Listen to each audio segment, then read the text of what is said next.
Decían que en Le Bijou Doré solo entraba la élite. Pero esa noche, el hombre más rico del lugar era el que vestía harapos, y estaba a punto de ser expulsado. El sonido fue seco, violento. No solo fue el estrépito de un plato de porcelana importada, haciéndose añicos contra el mármol pulido.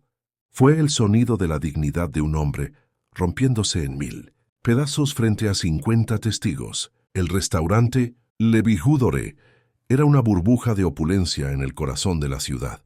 Un lugar donde el aire olía a trufas, blancas y a perfumes que costaban más que el alquiler de un mes de una familia promedio. Las arañas de cristal tintineaban suavemente, y las conversaciones se mantenían en un murmullo respetuoso. Hasta ese momento, en el centro del salón, de pie junto a la mesa número 4, la mejor mesa, reservada habitualmente para políticos y celebridades, estaba Roberto.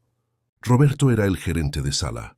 Su traje italiano estaba impecable, su cabello engominado hacia atrás sin un solo pelo fuera de lugar, y su rostro estaba contorsionado en una máscara de desprecio absoluto. Frente a él, sentado y encogido en la silla de terciopelo, estaba don Elías. Don Elías parecía un error en la matriz de aquel lugar perfecto. Llevaba una chaqueta de lana gris, raída en los codos, y unos pantalones de pana que habían visto mejores décadas.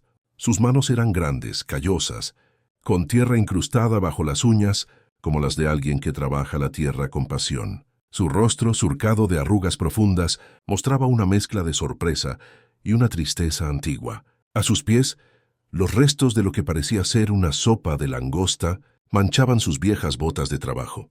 «Le he dicho que se largue», siseó Roberto, aunque su siseo fue lo suficientemente alto para que todo el restaurante lo escuchara. «Este no es un comedor de beneficencia. Mire lo que ha hecho. Ha ensuciado una alfombra que vale más que toda su existencia». Elías miró los fragmentos del plato en el suelo. No lo había tirado él.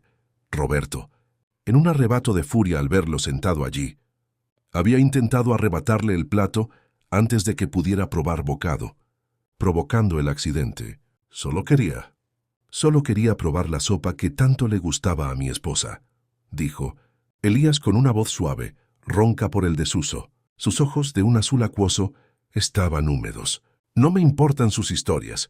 Roberto señaló la puerta con un dedo imperioso.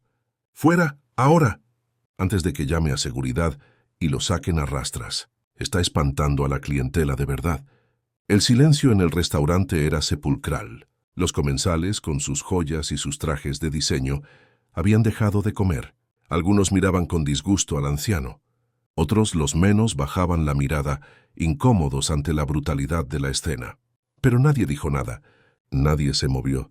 El miedo social a ser asociado con el indeseable era más fuerte que la compasión. Roberto se inclinó sobre la mesa, invadiendo el espacio personal de Elías. ¿Es que es sordo además de pobre? Largo de mi restaurante. Detente un segundo. Mira esta escena. ¿Alguna vez te han hecho sentir que no perteneces a un lugar solo por cómo te ves?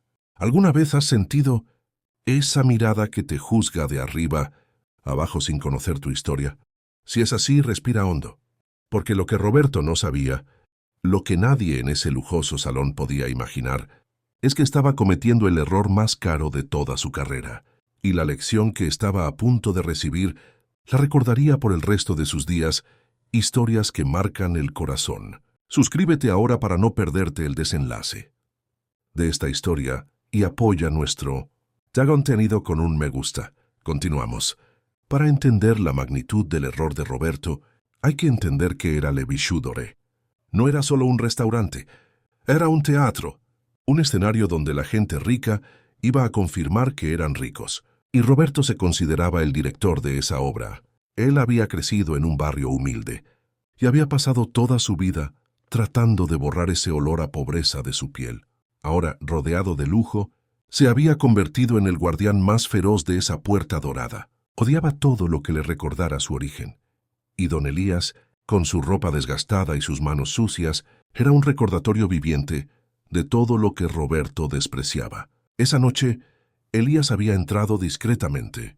La recepcionista habitual no estaba, y Clara, una camarera joven que apenas llevaba 2 semanas en el trabajo, lo había recibido. Clara, que aún no había sido corrompida por el cinismo del lugar, vio los ojos amables del anciano y no su ropa. Cuando él pidió una mesa para uno y mencionó que era una noche especial para él, ella, en un acto de ingenua bondad, lo sentó en la mesa 4, que estaba libre por una cancelación de última hora. Clara le había servido agua y había tomado su pedido con una sonrisa genuina. Elías había pedido la sopa de langosta, el plato más caro del menú, sin mirar el precio. Había cerrado los ojos al pedirla, como si estuviera saboreando un recuerdo. Cuando Roberto salió de la oficina y vio la escena, al viejo jardinero sentado en el trono del restaurante, casi le da un infarto. Para él era una mancha en un lienzo perfecto, una afrenta personal. ¿Quién sentó a este vagabundo aquí?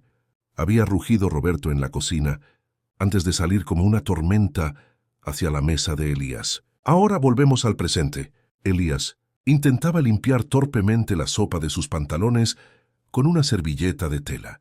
«Señor, por favor», intentó decir Elías, manteniendo una calma que contrastaba con la histeria del gerente. «Tengo dinero para pagar. No estoy pidiendo limosna». Elías sacó de su bolsillo interior una cartera de cuero vieja, atada con una goma elástica. Al abrirla, se vio un fajo considerable de billetes arrugados de alta denominación. La vista del dinero, en lugar de calmar a Roberto, lo enfureció más. ¿Cómo se atrevía ese viejo a tener tanto dinero en efectivo? Seguramente era robado o dinero sucio. No encajaba con la imagen que Roberto ya había construido en su mente. «¡Guarde ese dinero sucio! No queremos su dinero aquí», gritó Roberto, cegado por sus propios prejuicios. «Usted no encaja, mírese. Huele a tierra y a fracaso». Fue entonces cuando Clara, la joven camarera, no pudo soportarlo más. Con las manos temblorosas, soltó la bandeja que llevaba y se acercó a la mesa. «Señor Roberto, basta». Su voz salió más aguda de lo que pretendía, llena de miedo pero también de indignación. El señor no estaba haciendo nada malo. Él iba a pagar. Yo lo senté aquí. Él solo quería cenar en paz. Roberto se giró hacia ella como una cobra. Sus ojos echaban chispas. ¿Tú sentaste a este espantapájaros en la mesa principal?» Roberto se rió, una risa fría y cruel. «Estás despedida, Clara. Recoge tus cosas y lárgate con él. Parece que ambos pertenecen a la misma alcantarilla». Clara sintió que las lágrimas le subían a los ojos. Necesitaba ese trabajo desesperadamente. Tenía una madre enferma en casa y las facturas se acumulaban.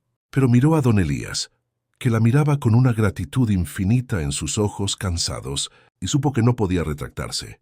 «Vámonos, señor», le dijo Clara a Elías ofreciéndole su brazo. «No merece la pena comer en un lugar donde tratan así a las personas». Elías le dio una palmada suave en la mano a Clara. Su toque era cálido y paternal. «Gracias, hija.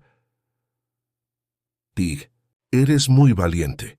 Pero no te preocupes por mí. Y no te preocupes por tu trabajo». Elías se puso de pie lentamente. A pesar de su ropa vieja, había una dignidad en su postura que superaba la del gerente engominado. Miró a Roberto directamente a los ojos. No había odio en la mirada de Elías, solo una profunda decepción. «Joven», dijo Elías con voz firme, «¿usted cree que el valor de una persona se mide por la tela de su traje o por la marca de su reloj? Es una forma muy pobre de ver el mundo. Ahórrese el sermón y lárguese», escupió Roberto. «Me iré», asintió Elías, «pero antes tengo que hacer una llamada». Elías metió la mano en el otro bolsillo de su chaqueta raída. Roberto esperaba que sacara un arma, o quizás algún objeto peligroso, listo para llamar a la policía. En cambio, Elías sacó un teléfono. No era un smartphone de última generación. Era un modelo antiguo, pequeño, con teclas físicas, de esos que la gente rica de ese restaurante no había visto en 10 años. Roberto soltó una carcajada burlona. «¿A quién va a llamar con esa reliquia? ¿Al asilo para que vengan a buscarlo?» Elías ignoró la burla. Marcó un número de memoria, sin mirar la pantalla. Se puso el teléfono al oído. Esperó 2 tonos. «¿Sí?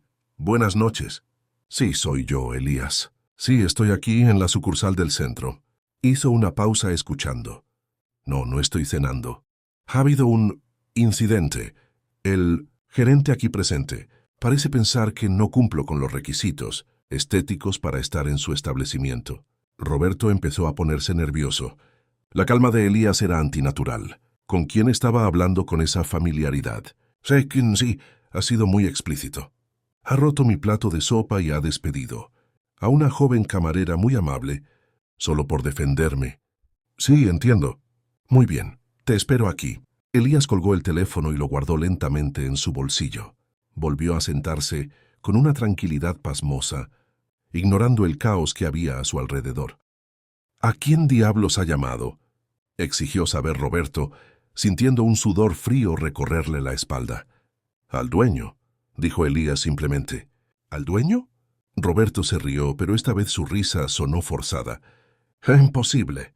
El dueño de este grupo de restaurantes, el señor Sterling, está en Nueva York y dudo mucho que atienda llamadas de vagabundos con teléfonos de la prehistoria.